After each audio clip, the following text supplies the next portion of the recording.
All right, today we're going to demystify a concept that powers pretty much every piece of software you touch, object-oriented programming. Now, I know it sounds super technical, but trust me, it's actually a really smart way to make our code think more like we do by organizing it around actual things. So let's dive in. Okay, so just for a second, think about all the software you use every single day. Your favorite social media app, that game you just can't put down, the website you check for news. What's the one big idea that secretly connects them all? Well, the answer is objects. Yep, that user profile in your app, it's an object. The little enemy character running around in a game, it's an object. The shopping cart on a website, you guessed it, it's an object in the code. And this whole practice of building software this way is what we call object-oriented programming, or OOP for short. Okay, so you might be thinking, why do we even need this? I know how to write functions. And that's a great point. Functions are awesome.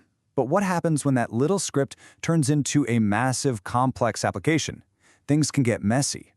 Well, that's where the old school way of doing things, what we call procedural programming, kind of starts to fall apart. See, in that world, your data is over here, and all the functions that work on that data are over there. In a huge project, this can turn into a tangled mess of spaghetti code that's almost impossible to follow. OOP gives us a much cleaner way by bundling the data and the functions that relate to it into one neat little package, an object. So, how do we start making these cool, neat packages? How do we build an object? It all starts with one single, super important idea, and that is the class. Think of it as the master plan. You can think of a class as, well, it's a blueprint. You know how you have built-in data types like integers or strings? Well, a class lets us, the programmer, create our very own custom data types from scratch. This template defines everything, what kind of data the object will hold, and what kinds of things it can do. And this analogy, this is everything. You have to remember this. The class is the architect's detailed blueprint for a house. You only have to draw it up once. The object, that's the actual physical house you build from that blueprint. And from that one blueprint, you can build an entire neighborhood of houses, and they'll all follow the same basic plan. Okay, let's stop being so abstract and actually make one. We're going to create a blueprint for a simple point on a 2D graph. And you'll see the code to get started is so simple it's almost silly. We just use the keyword class, give it a name, point, and for now, we'll just put pass inside. And just like that, boom, we've created a brand new type in our program. All right, blueprint, check. Now for the really fun part, actually bringing that blueprint to life and building real objects from it. This is where the data and the doing finally come together. So every single object you make is basically made of two things. First, you have attributes. These describe what an object is. They're its data, its state. So for our point, the attributes are what it is. It's an x-coordinate and a y-coordinate. Then you have methods. These are what an object does. They're the functions built right into it. A point might have a method to, say, calculate how far it is from the center of the graph. But wait a minute. When we create a brand new point, how does it know what its x and y values should be? That happens thanks to a very special setup method. In Python, it's called __init, and you should just think of it as the constructor.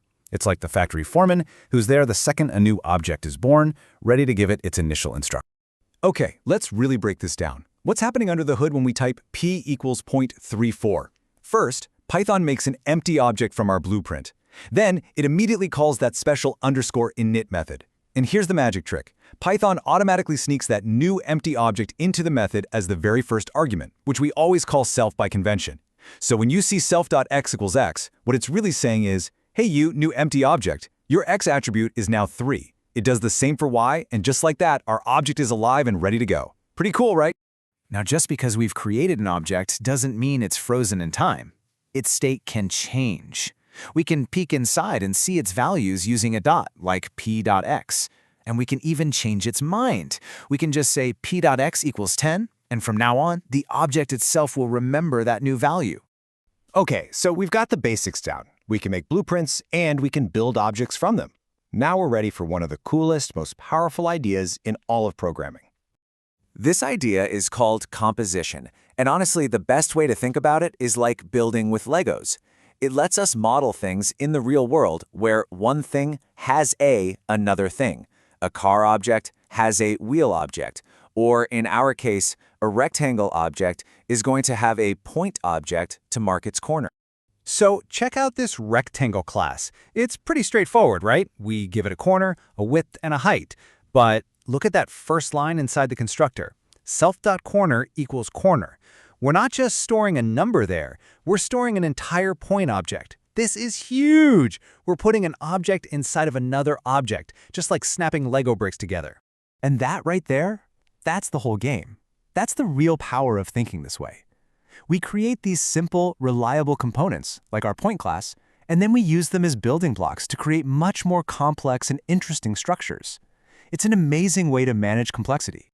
All right, let's take a step back for a second. We've talked about classes, objects, even objects inside of objects. So why do we go through all this trouble? What's the big payoff? Oh, the benefits are huge. Seriously. First up, maintainability. Think about it. When all the code related to a user is packed inside the user object, finding and fixing a bug is way, way easier. Then you've got reusability. I mean, once you've built a solid button object, you can just drop it into any new project you're working on.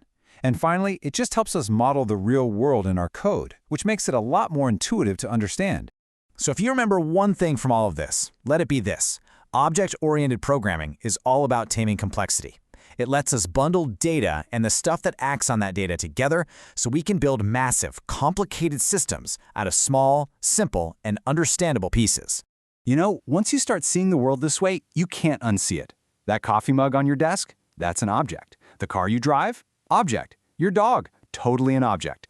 Everything can be modeled this way. So my question to you is, what real-world thing are you going to turn into code first?